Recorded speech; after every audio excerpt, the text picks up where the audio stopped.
యేసు మార్గము పరమ మార్గము, ఇది జీవ మార్గము, దైవ మార్గము, యేసు మార్గము, ఆత్మ మార్గము, పవిత్ర మార్గము. యేసే మార్గము, యేసే సత్యము, యేసే జీవము, యేసే సర్వము. దైవ మార్గము, యేసు మార్గము, పరమ మార్గము, ఇది జీవ మార్గము.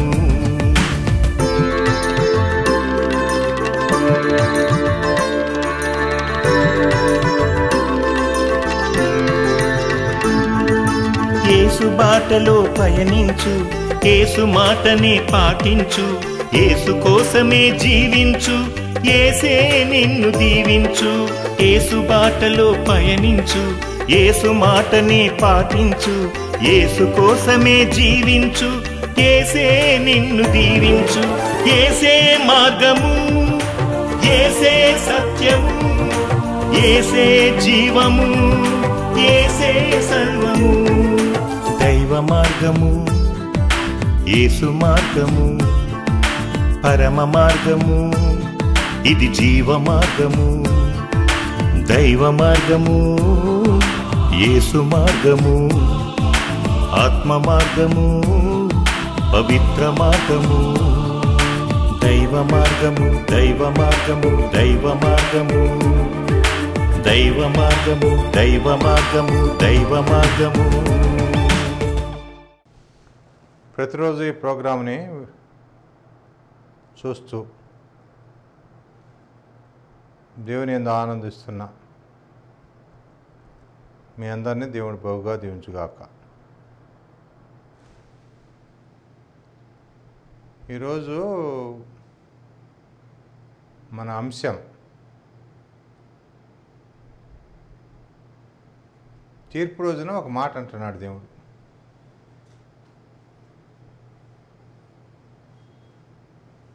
అయ్యో మేము అద్భుతములు చేయలేదా, అయ్యో మేము అద్భుతములు చేయలేదా ప్రభువా ప్రభువా, నీవెవరో నేను ఎరుగను అంటున్నాడు. అద్భుతాలు చేసినవాడు నరకన పోతున్నట్టే మనం చూస్తున్నాం. అద్భుతాలు పొంది దేవునికి విశ్వాసం లేకోకుండా, దేవుని పట్ల విశ్వాసం లేకోకుండా, దేవుని పట్ల నమ్మకం లేకోకుండా అది మరిచిపోయి జీవించిన వరకు కూడా లాభం లేదు ఈ జీవితంలో. ఎన్ని అద్భుతాలు చేశాడండి మన జీవితాల్లో దేవుడు, ఎన్ని మేళ్ళు చేశాడు, ఎన్ని ఉపకారాలు చేశాడు. నా మటుకు నేను చెప్తాను, ఎన్నో ఉపకారాలు చేశాడు ఆయన. ఈరోజు కూడా ఏది చేయాలంటే అది తప్పనిసరిగా ఈ భూలోకంలో చేసి తీరుతాడు.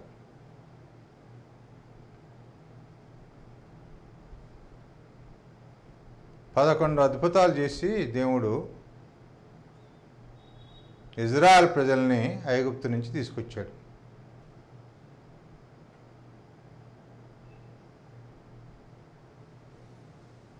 మొట్టమొదటి అద్భుతం ఏంటి? మోషే కర్రను కిందేస్తే ఏమైంది? అది పాము అయిపోయింది. దాని తోకను పట్టుకుంటే అది మరి తిరిగి కర్ర అయిపోయింది. ఐగుప్తు మంత్రగాడు కూడా అలాగే చేశారట. తర్వాత మోషే నీళ్ళను రక్తంగా మార్చాడు. ఐగుప్తు నీళ్ళు ఏమైపోయినాయి? రక్తంగా మార్చబడినాయి. రెండో అద్భుతం. మరి ఇన్ని అద్భుతాలు పొందిన వీరు కానాన్ దేశం చేరారంటే ఎవరు కూడా, ఇద్దరు తప్ప ఇంకెవరు కూడా అక్కడికే చేరలేదు. ఎందుకంటే అద్భుతాలు చూస్తాం వేరు, అద్భుతాలు పొందుతాం వేరు. దీనికంటే ముఖ్యంగా పూర్ణ హృదయంతో, పూర్ణాత్మతో, పూర్ణ శక్తితో దేవుణ్ణి అనుసరించుట వేరు. యెహోషువ, కాలేబు తప్ప మరెవరు కూడా ఆ కానాన్ దేశాన్ని చూడలేకపోయారు. 6 లక్షల పురుషులు, స్త్రీలు, పిల్లలు లెక్క వేయబడలేదు. ఏమండి?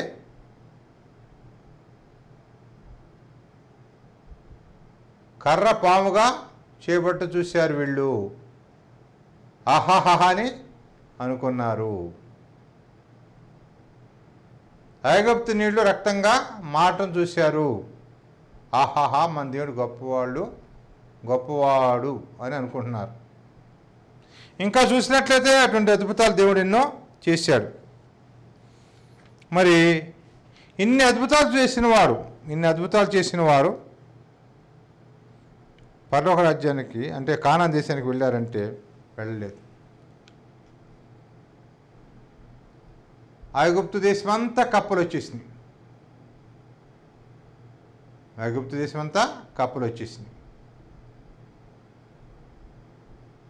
మూడో అద్భుతం,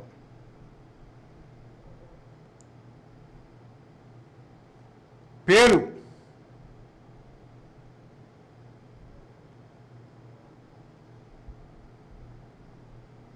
ధూళి పేలుగా మారినాయి. ఈ పేలు చాలా యాతన పెట్టినాయి. అయినా ఫరో మారలేదు. ఐగుప్తు ప్రజలు మారలేదు. ఈ అద్భుతాలు చేయించిన దేవుడి పక్షంగా ఉన్న ఇజ్రాయెల్ ప్రజలు కూడా ఆహా అన్నారు. మరి మారారా లేదంటే వీళ్ళు మారని ప్రజలుగానే ఉన్నారు. అద్భుతాల ద్వారా శ్రమ పొందిన ఐగుప్తు ప్రజలు మారలేదు. అద్భుతాలను చూసిన ఇజ్రాయెల్ ప్రజలు కూడా మారలేదు.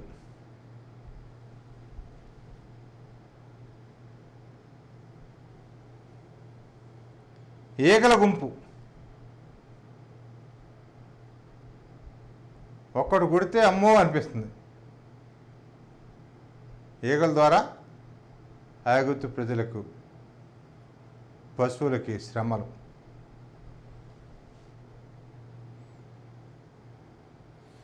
బాధకరమైన తెగులు పశువులకి మరొక శ్రమ. ఆవు బుగ్గి, దద్దుర్లు మరొక శ్రమ.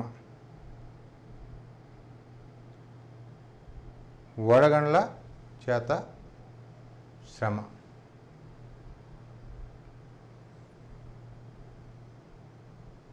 మూడు రోజులు గాఢాంధకారమైన చీకటి ఐగుప్తులో.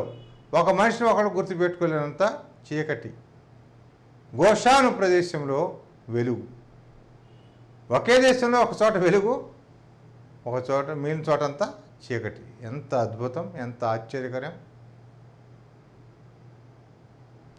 వెలుగును చూసిన గోషాను ప్రజలు దేవుని అద్దుకొని ఉన్నారా? లేదు. చీకటి చూసిన ఐగుప్తు ప్రజలు దేవుని భయపడ్డారా? లేదు. అద్భుతములు చూసిన వారు దేవునికి లోబడలేదు. అద్భుతముల చేత, ఆశ్చర్యకరం చేత హింసించబడిన ఐగుప్తు ప్రజలు కూడా దేవునికి లోబడలేదు. గోషాను ప్రదేశంలో 3 రోజులు వెలుగును చూసిన ఇజ్రాయెల్ ప్రజలను దేవుని అద్దుకోనలేదు. ఏ పూటకా పూట దేవుడా గొప్పవాడు. కర్ర పాముగా మారినప్పుడు దేవుడా గొప్పవాడు. నీ అంతటి వాడు లేడంటున్నారు. నీళ్ళని రక్తంగా మారినప్పుడు దేవుడా గొప్పవాడు అంటున్నారు. కప్పలు వచ్చినప్పుడు దేవుడా గొప్పవాడు అంటున్నారు. దద్దుర్లు వచ్చినప్పుడు దేవుడా గొప్పవాడు అంటున్నారు.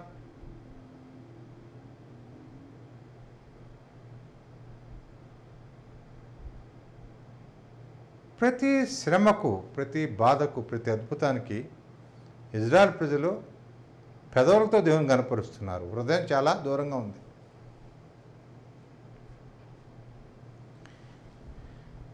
నీ చిన్నప్పటి నుంచి కూడా ఈ మాటలు వింటున్నావు. ఎప్పటి నుంచి? చిన్నప్పటి నుంచి కూడా దేవుని మాటలు వింటున్నావు. బాలదేవునిలో దేవుని మాటలు విన్నావు, యవ్వన కాలంలో దేవుని మాటలు విన్నావు.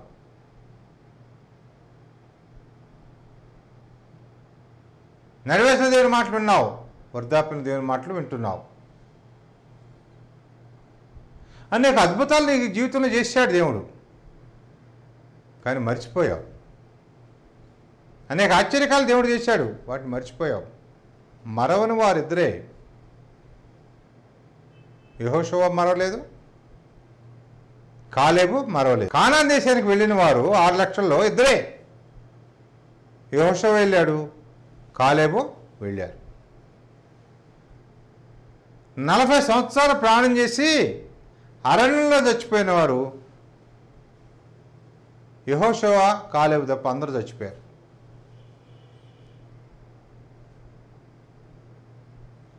ఎర్ర సముద్రం 2 పాలుగా చేయబడింది. ప్రచండ గాలి చేత దాన్ని పొడిగా చేశాడు దేవుడు. ఇజ్రాయెల్ ప్రజలు సంతోషంగా నడుస్తూ ఉన్నారు. దేవుని వెలుగు వారికి ముందుగా నడుస్తూ ఉంది. ఐగుప్తు సైన్యానికి ఇజ్రాయెల్ ప్రజలకి మధ్య చీకటిని ఏర్పాటు చేశాడు దేవుడు, చీకటిని సృష్టించాడు. కనుక ఐగుప్తు సైన్యానికి ఇజ్రాయెల్ ప్రజలు ఎక్కడున్నారో తెలియట్లేదు. వీళ్ళు ఒండ్రు మట్టి మధ్య తమ రథాల్ని తోలుతూ శ్రమపడుతున్నారు. ఎవరో? ఐగుప్తు సైన్యం.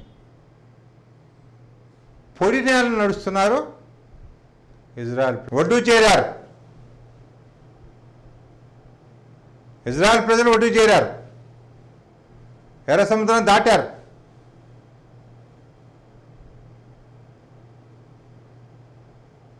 ఐగుప్తు సైన్యంలో ఉన్న వారందరూ కూడా చచ్చి శవాలై ఆ ఒడ్డున వీళ్ళ దగ్గర పడే, వీళ్ళు ఎక్కడున్నారో అక్కడికి చేర్చబడి అలల చేత. ఎంత అద్భుతం! వీళ్ళు ఎక్కడైతే సముద్ర ఒడ్డున ఉన్నారో ఐగుప్తు యొక్క శవాలు, ఐగుప్తు సైన్యం యొక్క శవాలు అక్కడకు అలల ద్వారా చేర్చబడ్డాయి. ఎవరు అధికారి? మనమా? కాదు. ఇవాళ రేపు పోయేవాళ్ళం అండి. మనం నిమిషంలో పోతాం. ఏంటి నీ బలం? ఏంటి నీ అధికారం? ఏంటి నీ అహంకారం? ఉఫ్ అనగానే ఈ జీవాత్మ వెళ్ళిపోతుంది, మనం ఈ శరీరం చచ్చిపోతుంది. అప్పుడు కిలోమోరన్నా నిన్ను రక్షించేవాడు ఎవరు లేడు. రక్షణ అనేది చాలా అవసరం. దేవునితో స్నేహం అనేది చాలా అవసరం. దేవుని దగ్గర నుంచి వచ్చావు, తిరిగి దేవుని దగ్గరికి వెళ్ళాల్సిందే. భూమి ఆకాశం నీ మీద సాక్ష్యాలు చెప్తాయి.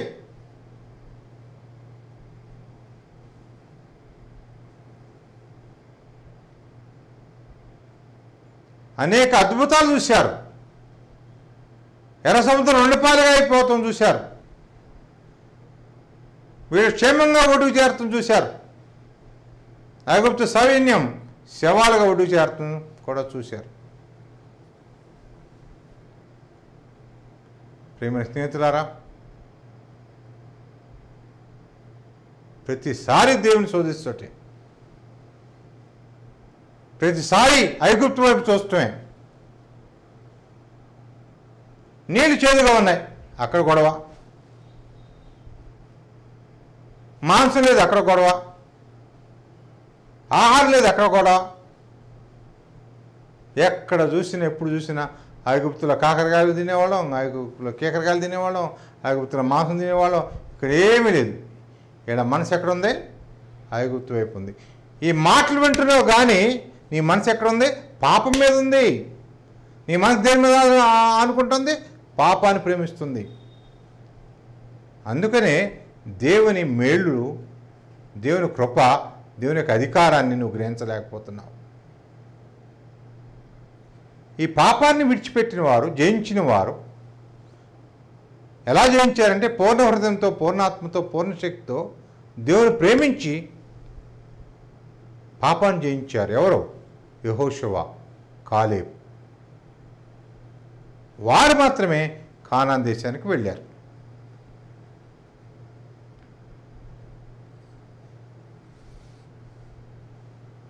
మోషే చేత నడిపించబడుతున్నారు.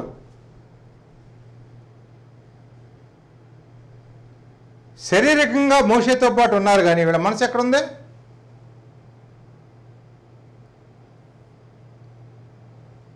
ఐగుప్తు మీద ఉంది. వీళ్ళ ఆలోచన ఎక్కడుండే? ఐగుప్తు మీద ఉన్నాయి.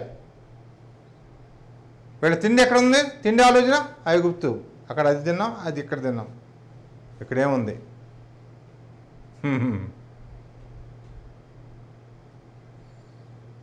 విడిపించిన దేవుని గణపరచలేదు, నడిపించిన దేవుని గణపరచలేదు, ఆదుకున్న దేవుణ్ణి మహింపరచలేదు. ఐగుప్తు జ్ఞాపకాలు మరవని ఇజ్రాయేల్ ప్రజలు. నీ బాలదినం నుంచి నేటి వరకు అనేక మహిమలు, అద్భుతాలు నీ పక్షంగా చేశాడు, నీ కుటుంబ పక్షంగా చేశాడు, ఎన్నో విధాలుగా దీవించారు. నీ జీవితం ఎలా ఉంది? పాత జీవితం నువ్వు మరవట్లేదు, పాత క్రియలు నువ్వు మరవట్లేదు, పాత నడకను నువ్వు మరవట్లేదు.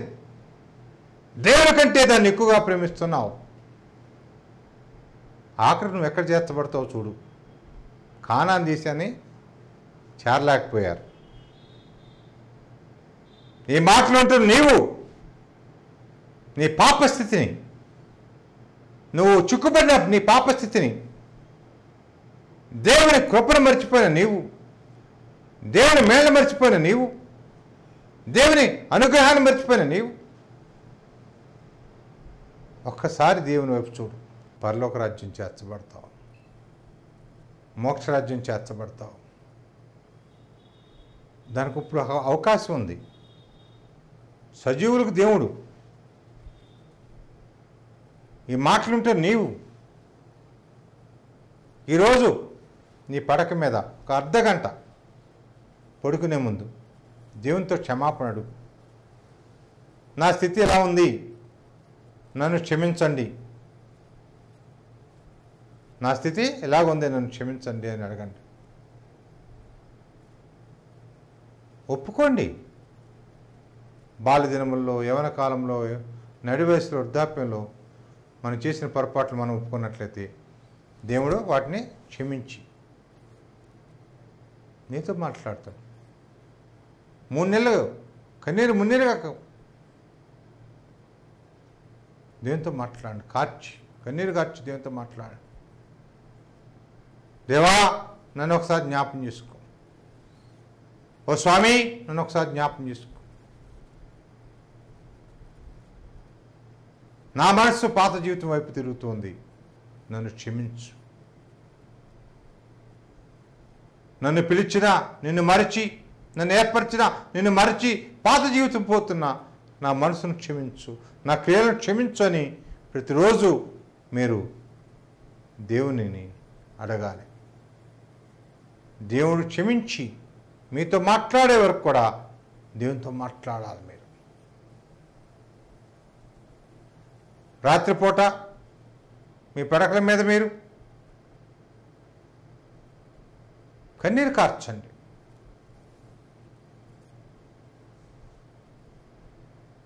నువ్వు ఎక్కడెక్కడ పడిపోయావు, ఎక్కడెక్కడ తప్పిపోయావో, ఎక్కడెక్కడ దేవుని మర్చిపోయావో, దేవుని మహిమను మర్చిపోయావో, దేవుని అద్భుతాలు మర్చిపోయావో ఒకసారి జ్ఞాపకం చేసుకో. ఈరోజు నుంచి ఒక అరగంటతో మీరు పడుకునేప్పుడు కన్నీరు కార్చండి. ఓ సృష్టికర్త, మీకు వ్యతిరేకంగా ఈ విధంగా నేను ఆలోచన చేశాను, నన్ను క్షమించు. ఈ పొరపాట్లు చేశాను, నన్ను క్షమించు. నన్ను ఒకసారి జ్ఞాపం చేసుకో అని నువ్వు అడిగినట్లయితే 3 నెలల తర్వాత దేవుడు నీతో మాట్లాడతాడు. నా కుమారుడా నిన్ను క్షమించాను, నా కుమార్తె నిన్ను క్షమించాను. నూతనమైన హృదయం ఇస్తాడు, నూతనమైన ఆలోచన ఇస్తాడు.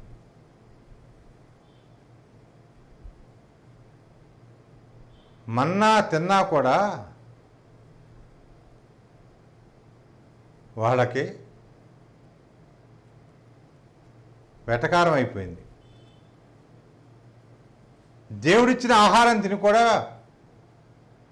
తేలిగ్గా మాట్లాడుతున్నారు.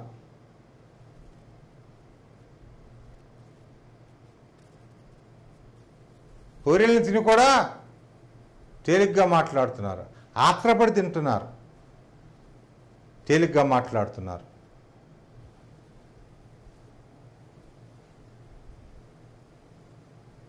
ఇన్ని సంవత్సరాలు ఆయుష్ ఇచ్చాడే నీకు. దేవుని మందిరానికి రెగ్యులర్గా వెళ్తున్నావా? ప్రతిరోజు దేవునికి నువ్వు ప్రార్థిస్తున్నావా? ఎందుకు నీ పోరాటం? ఎందుకు నీ పరుగు? ఎందుకు నీ నడక? దేవుని మనిషి ఎందుకు జీవిస్తున్నావు?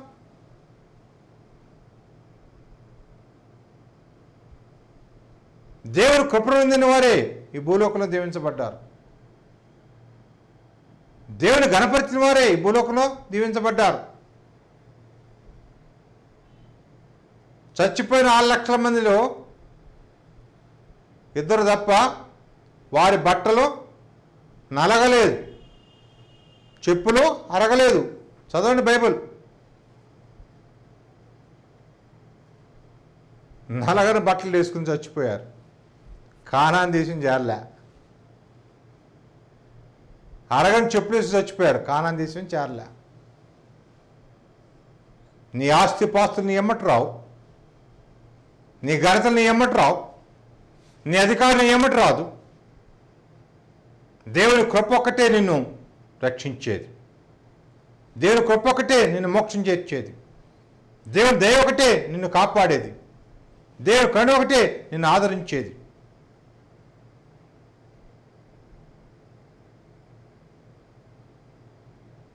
ఈరోజు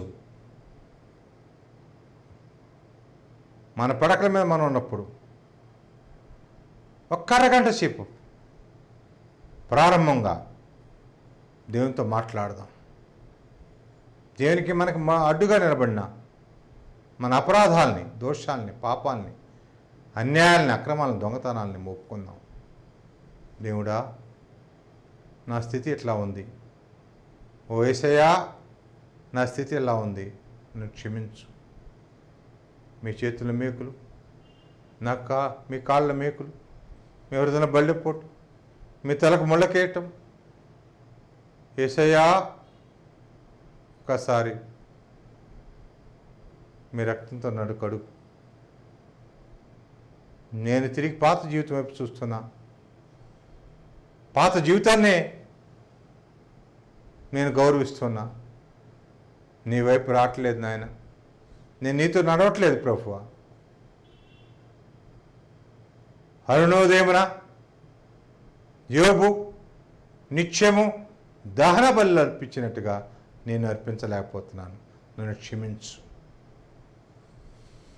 75 సంవత్సరాల నుంచి 170 సంవత్సరాలు, అనగా 100 సంవత్సరాలు ప్రతిరోజు పొలంలో ధ్యానించిన అబ్రహాంలాగా నేను చేయట్లేదు. నన్ను క్షమించు.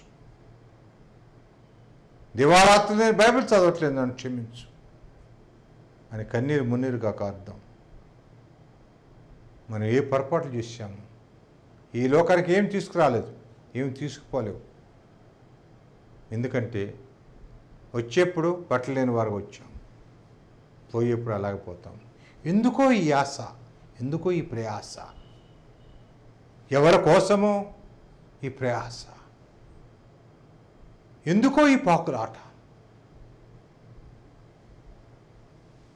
సమస్తాన్ని విడిచిపెట్టి భూలోకానికి వచ్చి ఆయన చేతుల మేకులు, ఆయన కాళ్ళ మేకులు, ఆయన వదల బల్లిపోటు, ఆయన తలకు ముళ్ళకేయటం. ఆయన మన కోసం వస్తే మనం ఏం చేస్తున్నాం? ఆయన రక్తం ద్వారా నీ రక్తానికి విడుదల ఉంది, ఆయన శరీరం ద్వారా నీ శరీరానికి విడుదల ఉంది. 2015లోనే మన పాపాలకు క్షమాపణ మార్గాన్ని ఆయన సిద్ధపరిచాడు. అయ్యా యేసయ్యా, నేను నీ వైపు చూస్తున్నా. నా చేతుల ద్వారా చేసిన పొరపాట్లు ఇవి, నా కాళ్ళ ద్వారా చేసిన పాపాలు ఇవి, నా కళ్ళ ద్వారా చేసిన పొరపాట్లు ఇవి, నా చెవుల ద్వారా నేను చేసిన పాపాలు ఇవి, నా హృదయం ద్వారా నేను చేసిన పాపాలు ఇవి, నేను చేసిన మోసాలు ఇవి.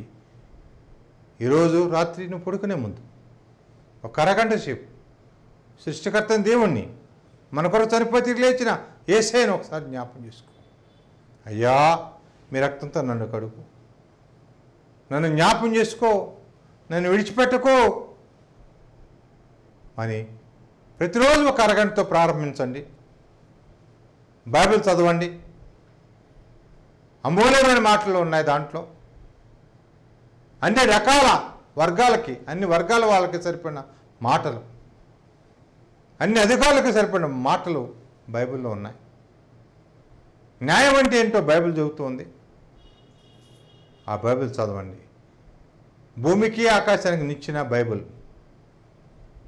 భూమికి పరలోకానికి ఇచ్చిన బైబిల్.